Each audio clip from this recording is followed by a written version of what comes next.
네, 라스찬스 시간으로 이어가 보겠습니다. 여전히 빨간불을 켜고 있는 양대 증시입니다. 하지만 탄력이 많이 줄면서 국내 증시 결국 코스피 지수는 2,500선 밑단에서 움직이고 있고요. 코스닥 지수도 820선 아래로 내려온 시점입니다. 지금 이 시점에도 목표가 도달 종목이 나와준 만큼 도달 종목부터 체크를 해보도록 할게요. 김영일 전문가가 12월 4일에 추천을 해주신 MBT 살펴보도록 하겠습니다. 당시에 목표가로 8,500원이 제시가 됐었는데요. 오늘 장중 고점 9,400원 터치를 하면서 누적 수익률은 20%를 넘겼습니다. 네, 오늘 이 시간에는 하이투자증권 이화진 과장 연결해 보겠습니다. 네, 과장님 안녕하세요. 네, 안녕하세요. 네, 반갑습니다. 저희 지난주 추천 종목부터 리뷰를 해보도록 하겠습니다. 넥스트칩을 추천을 해주셨는데요. 오늘 그래도 시세를 내주고 있습니다. 하지만 자율주행 관련된 종목들 중에서 최강주다라는 이야기가 나옴에도 불구하고 주가가 탄력적이지 못한 것 같은데요. 지금 이 시점에서 이 종목을 어떻게 바라보면 좋을까요? 일단은 계속 저는 우상향으로 좀 생각을 하고 있습니다. 아직까지는 추세적으로는 이제 좀 반전이 또 나오지는 않았다 좀 생각을 하고 있고, 최근에 사이버 트랙이 이제 출시하고 난 이후부터는 다시 좀 시들해지는 분위기가 있지만은, 결국에는 일단 현대차나 G90이 내년 한 상반기쯤에, 레벨 3단계에 대한 신차 G90을 이제 출시할 것으로 보이고 있는 상황이기 때문에, 그때까지는 일단은 모멘텀에 대한 흐름은 지속적으로 좀 증가할 수 있다라고 좀 생각을 하고 있기 때문에, 물론 넥스트칩 같은 경우는 아직까지는 테슬라 쪽에 납품을 하지는 않습니다. 대부분 현대차나 BYD, 삼성전자 쪽으로 고려사를 두고 있기 때문에, 최근에 중국 전기차 시장도 조금은 크게 두각을 드러내고는 있지는 않지만은 조금 살아나는 기조에 있던 상황이고, 현대차 그룹도 지금 EV9이나 G90 쪽의 자율주행 관련 흐름이 내년 상반기 때부터 그 흐름이 이제 개화되는 시기라고 좀 생각을 한다면은, 사실 넥스트칩이나 이런 자율주행 관련주들은 사실 아직 저는 시작도 안 했다고 좀 생각을 하고 있습니다. 그런 측면에서 봤을 때는 당분간은 넥스트칩을 계속 꾸준히 보자 말씀드리겠습니다.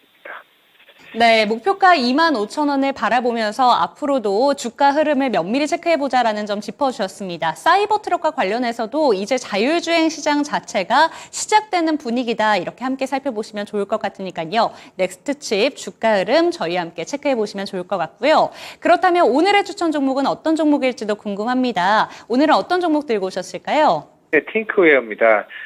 이 회사는 대부분 블랙박스 회사로 이제 대부분 인식을 하고 있을 거고요. 아이나비 시스템을 이제 보유하고 있는 회사죠.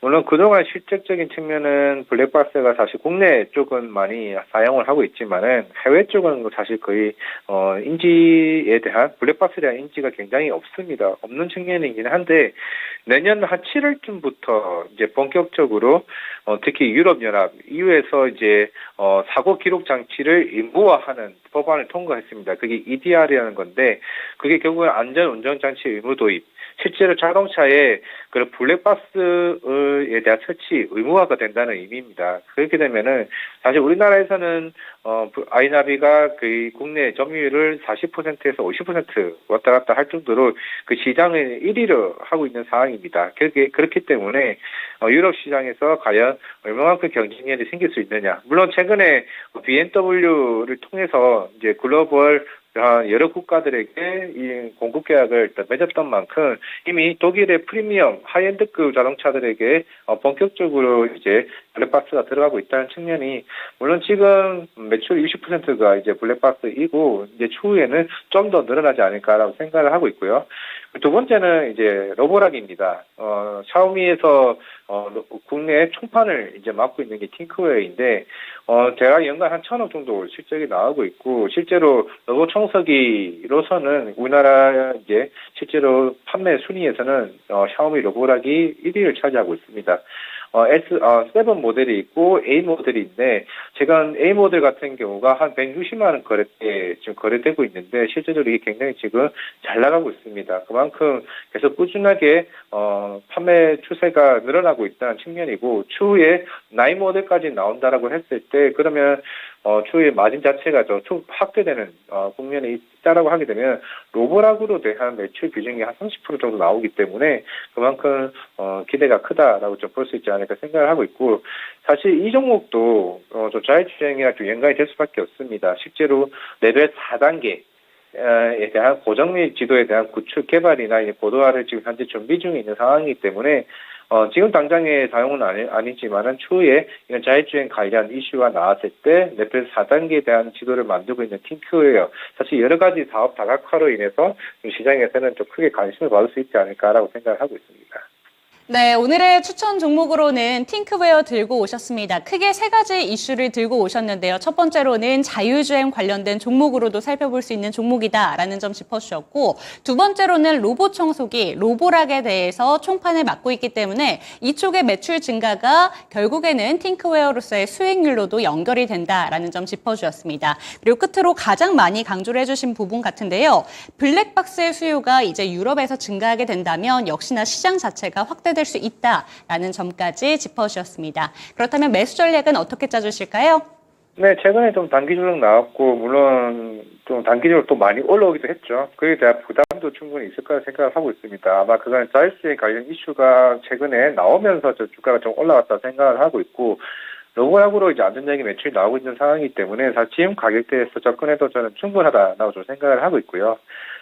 목표가는 제가 일단 2만 원을 잡기는 했는데, 아마 이제 본격적으로 내년 상반기가 되면은 특히 BMW뿐만 아니라 다른 유럽 완성차 업체들에게 블랙박스에 대한 이제 수주 모멘텀이 좀 나오지 않을까라고 생각을 하고 있고, 그리고 이제 아이나비 시스템 자체가 자회사가 내년에 아마 하반기쯤에 조금 이제 상장 얘기가 서서히 나오고 있는 것 같습니다. 그에 대한 좀 이슈도 충분히 있다라고 생각하고 있기 때문에 목표가 2만 원 달성은 충분히 좀 어렵지 않을까라고 생각을 하고 있고, 손절가는 14,000원 제시하도록 하겠습니다.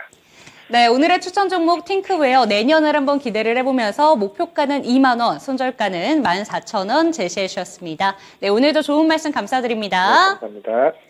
네, 오늘 방송 끝난 이후에도 저희 두 가지의 공개 방송 일정이 있습니다. 먼저 3시 40분에 김봉만 전문가의 마감 브리핑 준비되어 있는데요. 김봉만의 맥점 매매를 검색하시고 유튜브에 들어오시고요. 마감 브리핑 꼼꼼하게 챙겨가셨으면 좋겠습니다. 그리고 잠시 뒤 20분 뒤에 4시에는 최원재 전문가의 유튜브 라이브 방송이 준비되어 있는데요. 연말 시장의 전망과 함께 업종별로 어떻게 대응하면 좋은지 전략 짜주신다고 하니까 이 시간도 참여해 보셨으면 좋겠습니다. 지금까지 라찬스 시간이었습니다.